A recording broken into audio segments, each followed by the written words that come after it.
Welcome to the Dynamics of Everyday Life, where we demystify some tricky concepts and get to know ourselves a little bit better. Welcome back to the Dynamics of Everyday Life. Today, I'm delighted to welcome another guest to the show, Penny Hopkinson. Penny is an operations manual specialist and author of the book Manual Magic. Join us as we delve into a fascinating discussion about how learning has changed and evolved over the generations and what we need to be doing now if we want to be sharing information. So welcome back to the show, everyone, and today I'm delighted to be welcoming another guest. Today we have Penny Hopkinson, who is an operations manual specialist and an author as well. I'm sure Penny can do herself a lot more credit by describing what she does. So Penny, please introduce yourself. Julia, I'm delighted to be here. Thank you. Well, yes, operations manual specialist, it doesn't exactly sound exciting, but when you reimagine it as a knowledge sharing centre where people can participate, learn and grow, it takes on a whole new complex. So what I really do is reimagine the dull, text-heavy manual as a dynamic, engaging, knowledge-sharing environment. Wow, is what I have to say to that, because it's like you say, when you think about manuals, you think, oh, do I really have to? But I know we've talked about them before, and your face sparkles when we talk about them. Yes, because, I don't know, as you say, the dull manual lies on a shelf or is a super good doorstop. And if you want to engage your teams, you really have to do something different today, particularly when I have it on good authority that this year 30% of the global workforce will be under 30. That's a staggering statistic. And what that means is that they are the digitally savvy or even digital native generations of young millennials, Generation Z, and upcoming Alpha, and they consume information in a very different way. It must be video. They are the TikTok, YouTube, Instagram generations. So why don't we meet them on the ground that they're familiar with? When you say it like that, it makes perfect sense. I mean, I've seen my daughter go through TikTok, and the speed that she whips through these reels or TikToks, whatever they're called, it makes my head spin. How quickly she's looking at information, deciding whether or not she's interested in it. I don't want to seem unkind, but this generation has the attention span of a gnat.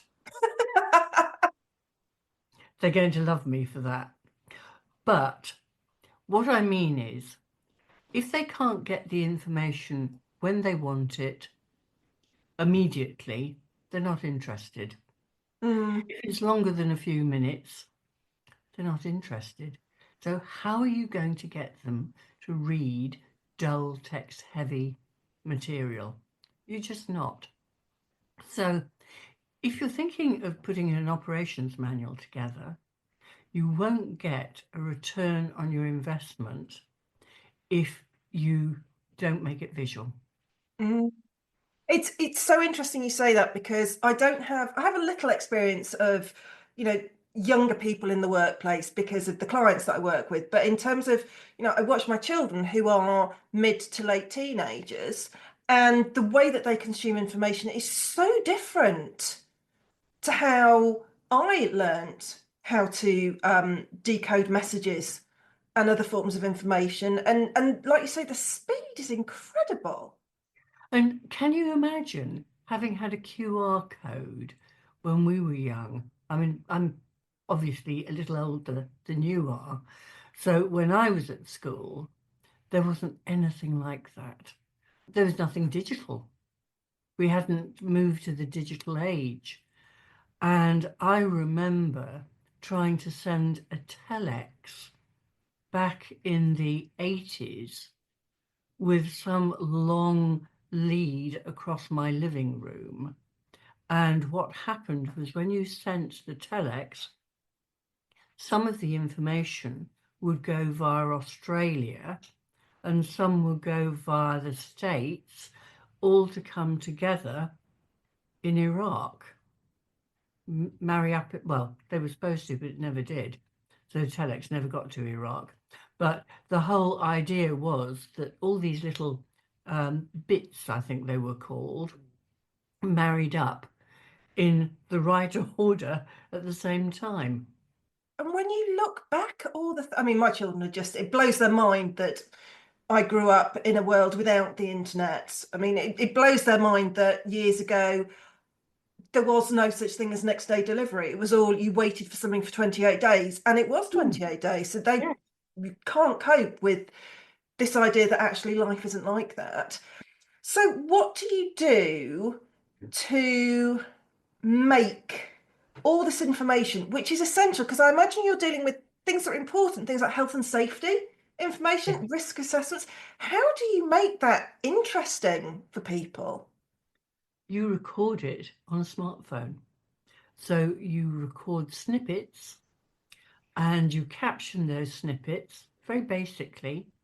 You upload them to a knowledge sharing platform, which is a dedicated dynamic platform, and then you have your procedure. So, for example, a procedure for lifting a heavy object, you have all the stages necessary, captioned, and then that can be turned into a QR code and put in an area where manual handling takes place. So if you're not quite sure how to lift something, you take your camera on the smartphone, capture the QR code, and it will show you step by step how to do that, how to lift safely. Now, more than that, it will be able to either give you the audio voiceover, or you can choose a language, because of course today we live in a multicultural society and there are people who prefer to use their first language rather than their second language, and they will be able to select the language of their choice. And if they want to listen to it because they're sight impaired, they can listen to it. Maybe they're hearing impaired, so they can watch it. And it serves such a wonderful purpose because it's the single source of truth. When you think of replicating the same system in a franchise or a multinational that's got 4,000 offices or outlets, you can't all receive the same training to the same degree of quality. And franchising depends on that consistency to get everything right. So this is the ultimate, if you like. You know what? I've never thought of it that way before, but it makes perfect sense when you describe it like that, because the same thing has got to be done over and over again in a multitude of different places. And there's always that something can be lost in translation, can't it? We might all read the same information, but we might not interpret it the same way. Ah, yes, I mean, it's very much how you write something. I check my emails massively before they go out because what you write may not be received in the way that you intended. Whereas if And you're demonstrating something, it's there. It's undeniable, really. So if you're showing somebody or even teaching somebody to lift a heavy object, there it is. knees bent, back straight, and one single movement. So it works every time. And it's also good for other generations. Now, another statistic is this year will be the first year ever where there are 5, or can be, 5 generations under one workplace. Wow. That's amazing, isn't it? Yeah. That's kind of mind-blowing when you think about the different levels of generations that we go through. To have 5 in one in the workplace. So effectively, I could be, because I'm a baby boomer, I could be the oldest, and I could, I mean, I've always loved lots of text, so I'm quite happy to read something. Although, where do I go to get the information to change the light bulb in my oven and make sure I'm doing it correctly? YouTube. Yeah, I like a bit of crafting. I like a bit of embroidery. And if I want to learn how to do a different stitch or learn how to do something differently, I'll look for a YouTube video. And if I want to know something about AI and how to create my own little chatbot, where do I go? YouTube.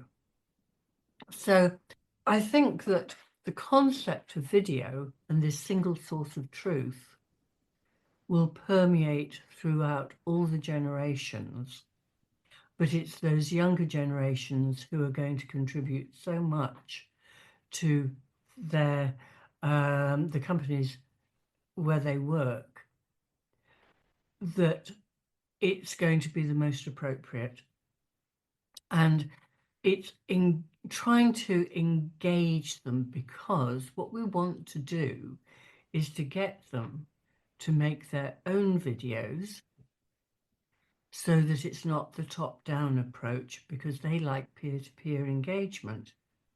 YouTube, they will watch their peers creating whatever it is that they need to look at, and it's not some corporate entity that they don't identify with. So that's the first point of engagement. And then I think if they are incentivized to look for continuous improvement and are rewarded for all their suggestions that lead to reduction of wastage, fewer incidents or accidents, better engagement, better motivation, and finally, staff retention, then it's a win-win for everybody. Mm. See, what it's making me think of is when my children were small, they used to love videos on YouTube, watching people play games. And I could never understand this. I was like, but you've got the game yourself. Why aren't you playing it? And it seems to be this generation has grown up watching people do things. It does. I remember every Saturday evening, no television, we would just get a family game out and we would play that to our heart's content. And I still thoroughly enjoy board games.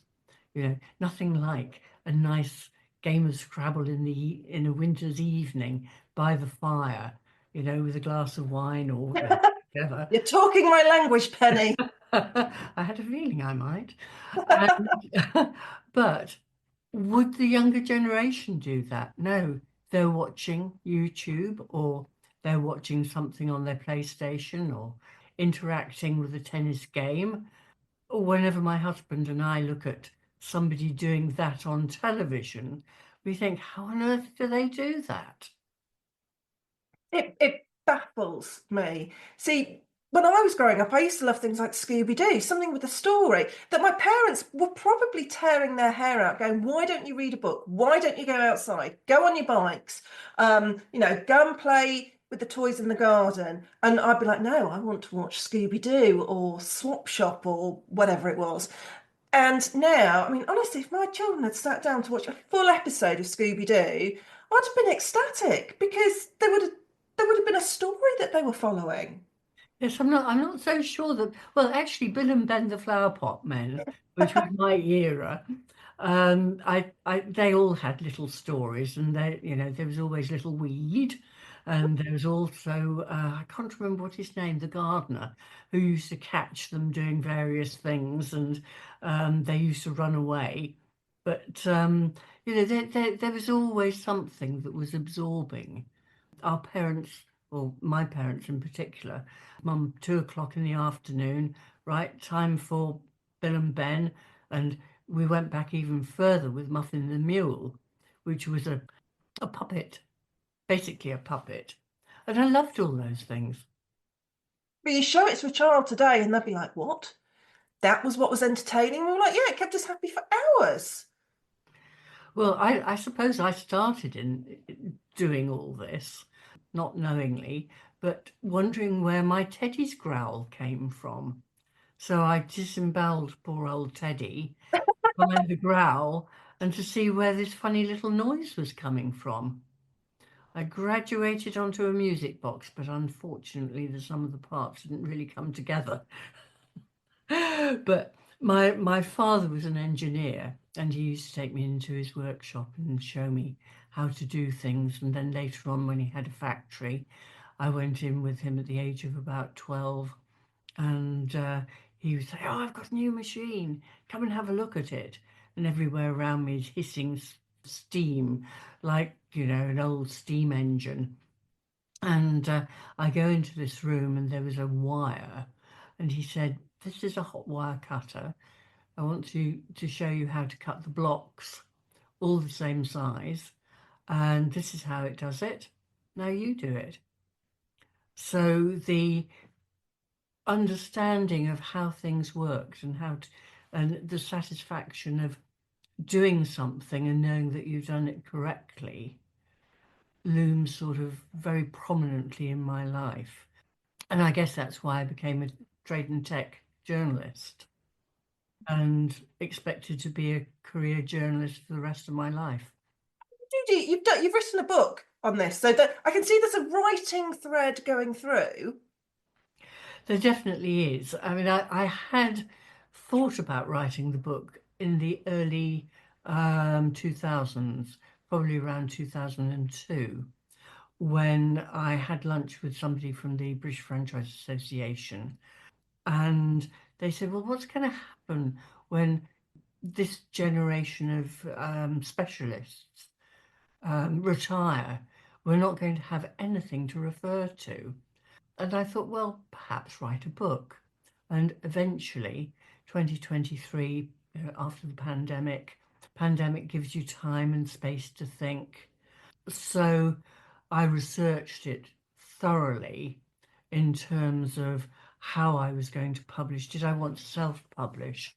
And I thought, no, concentrate on the words, concentrate on what you think you're good at, and then get somebody else to do all the typesetting and make sure that it's a professional book. So Manual Magic, Create the Operations Manual Your Franchisees Need to Succeed, was born in October 2023. And it really takes you from the dull, text-heavy operations manual through to the dynamic platform. So your book gets published, and I imagine there's a lot of buzz around it because it feels very that you're at the cusp of this new world happening. Yes, it was remarkable because just at the moment that I was starting to do some additional research. I mean, obviously, I've been in the business of writing operations manuals for 30 something years, 35 years at that point. So it's nearly getting to 40 years now. So I needed to have a why. Why write a book? which is taking you from A to Z. And I don't think that the dull text heavy operations manual worked. So what were we going to do? How were we going to reimagine it? And of course, there are people who have got smaller businesses, want to write their procedures, and they don't have the knowledge or even the finance to do it in this way. So we start off gently from writing your procedures and putting them on something like Microsoft SharePoint or Dropbox. Then you graduate to a knowledge sharing portal, which is an intranet, basically. And they're all password protected.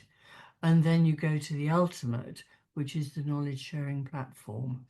And that's when you can scale. And you see, when you describe it like that, it all sounds incredibly easy.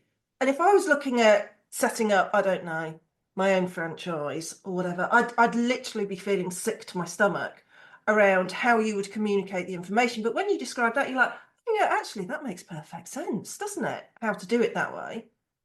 I've always needed to simplify things and really break things down, because when you break things down into manageable chunks or manageable steps, it is so much easier. Otherwise, you get overwhelmed. And so many of my clients started with complete overwhelm. And that sounds really normal that you would be looking at all this and just feeling dizzy at the prospect. Well, when you're a Costa Coffee, which used to be owned by Whitbread, the amount of intellectual property you have is really substantial, and you need to organize it in such a way that it makes it easy. So I suppose my unique approach is to say, organize your intellectual property, and then from there, develop a skeleton for the manual. When you've got that representing the blueprint of your business system, so it's really a substantial piece of work, then you can identify what must be written, because there are still things, some of the quality standards need to be written. What needs to be visual or can be visual, and then you start putting the flesh on the bones. The experts come in. I don't believe in saying, right, Penny, just interview us and get it all down. I don't think it works, because I think that the business needs to take ownership of their own expertise. I can help, I can coach, I can mentor, but it's up to the experts. I could never be an expert in what my clients do. Sure, I have seen a barista make a coffee 1,000 times, but when it comes down to it, unless I have that training, I can't impart that to somebody else. So my belief is that the experts provide the content, and then at the end, if it needs editing, that's when I come back in. So, in looking at all, this moving to these portals of information with video and QR codes, basically a whole new world of information sharing. What, if any, challenges do you see being brought up with this? Well, I think it, like everything new, you need a groundswell to get more people behind it. And the more people realize that this is the only way to get a good return on their investment, they will begin to fall in and do it. There are some very, very large companies from all sectors, from hospitality to engineering, who are doing this at the moment. And they are finding that creation of the manual takes 80% shorter time to create, because the teams are creating those little videos. And then, of course, the translation costs are virtually nil because it's all done by AI. And I'd imagine as well the upkeep, the sort of replenishment, the updating is a whole lot easier. So therefore, it's a whole lot cheaper. If you decide you're doing something a different way, you just ping out a load of new videos. In instant. And what you can do on a knowledge sharing platform is you can ask members of the team to comment, and if they have something that is more up to date or has been agreed as being better practice, they can substitute it.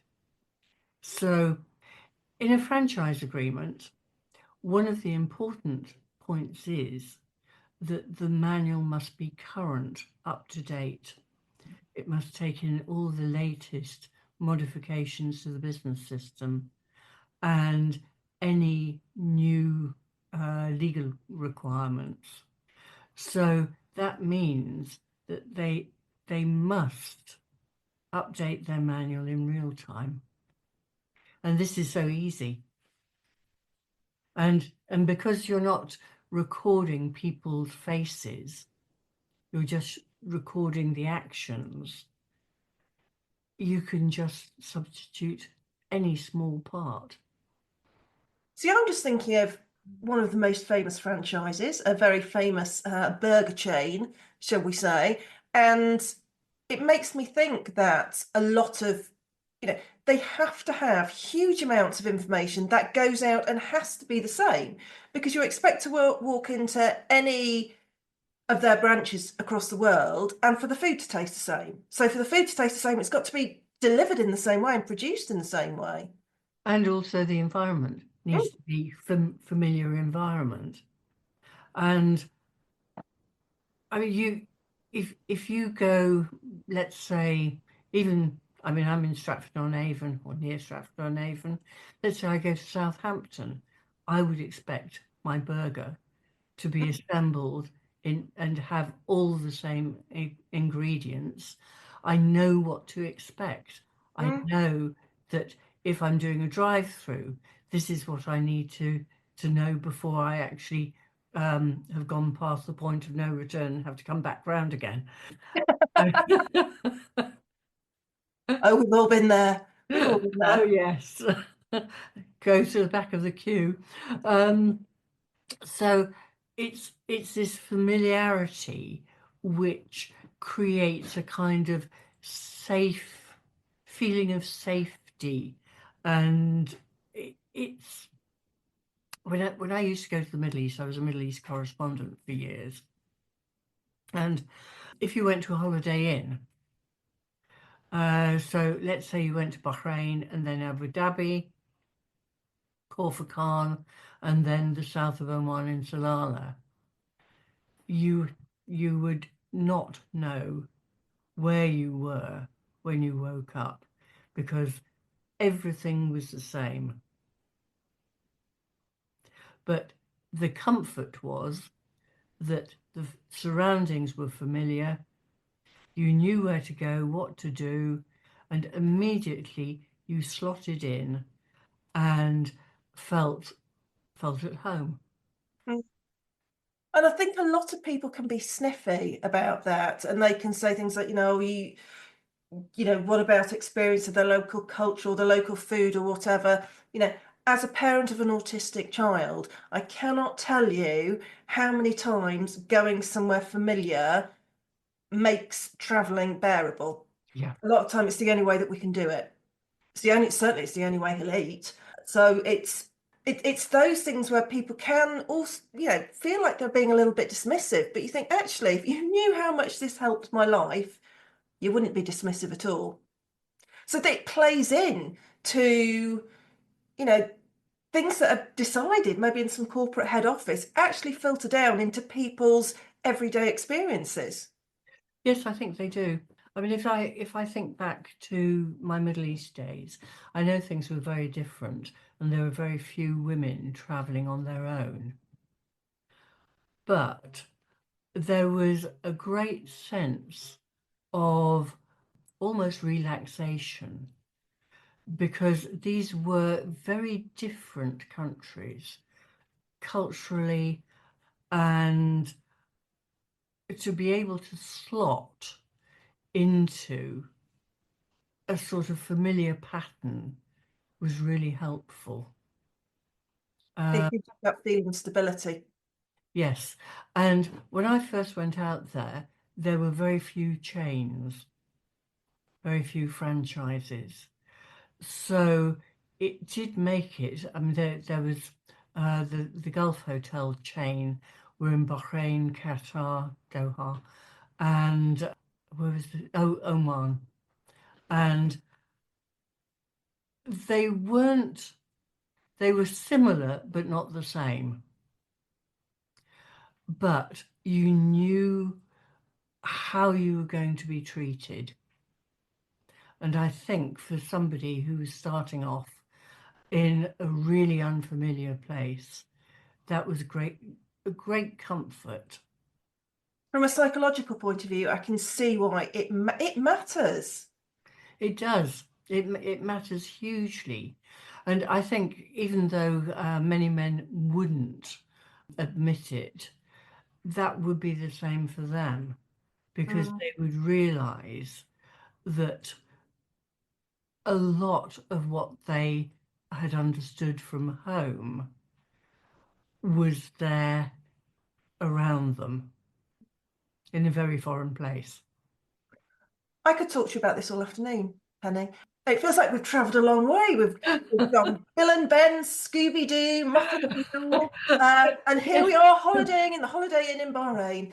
But if people are interested, if they want to find out more, I mean, obviously I will put the links about your book, etc., and everything in the show notes. But if anyone's interested, how do people get in touch with you?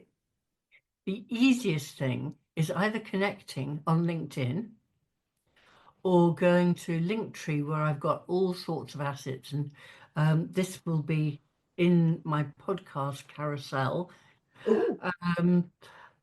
That's on Linktree, and that's www.linktr.ee/Penny Hopkinson.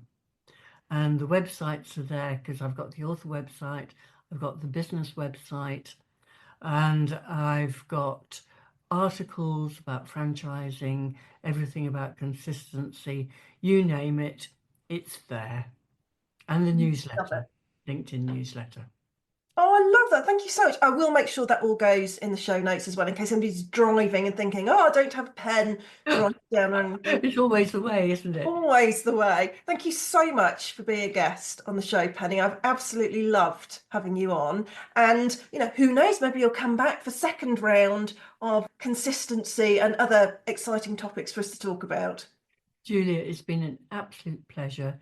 Thank you so much for inviting me.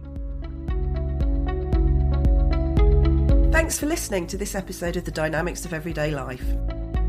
Please hit the follow button for future episodes and subscribe wherever you get your podcasts. You can follow me on Instagram at The Dynamics of Everyday Life or find me on LinkedIn at Julia Rogers. I'd love to hear from you and hear your thoughts on dynamics. The Dynamics of Everyday Life is brought to you by Coaching 42 and the fabulous team at the Podcast Boutique.